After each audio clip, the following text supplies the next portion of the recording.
இன்ஸ்டாகிராம்ல ரீல்ஸ் பார்த்துட்டு இருக்கும்போது சடனா நம்ம ஈரோட்ல பழைய பட்டு புடவைலாம் வாங்குறாங்கன்னு சொல்லிட்டு ஒரு ரீல்ஸ் வந்துச்சுங்க. அந்த ரீலை பார்த்ததுக்கு அப்புறம் தாங்க எனக்கு ஒரு ஐடியா வந்துச்சு. நம்ம கிட்டே பழைய பட்டு புடவை இருக்குல்ல, அதை எடுத்துட்டு வந்து கொடுத்தா செமையா காசு பார்க்கலாம்னு சொல்லிட்டு நான் வந்த பிளேஸ் தான் நம்ம ஈரோட ஆர்கிவி ரோடு ஏவியா சொர்ண மக்களுக்கு பக்கத்துல லொகேட் இருக்க இந்த பழைய பட்டு புடவை கடை தாங்க. அண்ணங்கிட்ட போயிட்டு 4 பட்டு புடவை இருக்குன்னா எவ்வளவுக்குனா போகும் பார்த்து சொல்லுங்கன்னு சொன்ன உடனே சொல்லிடுறேன் சார், இந்த மாதிரி ஒயிட் வந்தா போங்க சார், இந்த சாரீஸ் போகாதுங்க சார். எதனால போகாதுன்னா அது அதான் சார், ரெட் கலர் வந்தா போகாதுங்க. இது வந்து பியூர் காஞ்சிபுரம் சில்க் சரிங்க. இது ஓகே, பியூர் ஜரிகங்க. எங்களுக்கு ஜரிகை தாங்க வேலிசன், புடவைக்கு வேலிசன் கிடையாதுங்க சார். இந்த மாதிரி சாரீஸ் எல்லாம் வந்துங்க ஒரு 8000 ரூபாயில இருந்து 11,000 ரூபாய் வரைக்கும் போகுங்க. மொத்தம் வந்து உங்களுக்கு வந்து 62,000 ரூபாய் வருது சார் 4 சாரி. ஓகே, கடை பாருங்க ஒரு 20 வருஷமா அனுபவம் இருக்குங்க. இந்த கடையோட ஓபன் டைம் பாத்தீங்கன்னா காலையில 11 மணிங்க, ஈவினிங் 6:30ங்க.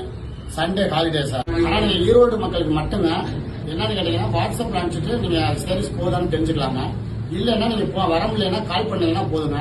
வீட்லயே வந்து பார்த்து ரேட் சொல்லிருக்கோம். உங்களுக்கு கட்டுப்படியான கொடுத்தோம், இல்லைன்னா கொடுக்க தேவையில்லைங்க. ஈரோடு மட்டும் தாங்க. அண்ணன் கொடுக்குற 62,000 ரூபாயில 30,000 ரூபாய் கையில கொடுத்துட்டு மீதி 32,000 ரூபாய் ஜிபே பண்றேன்னு சொல்லிட்டாருங்க. அப்புறம் என்னங்க, உங்க வீட்டு பீரோல தூங்கிட்டு இருக்க புடவையில எடுத்து வந்து கொடுத்து பணமா மாத்திருங்க.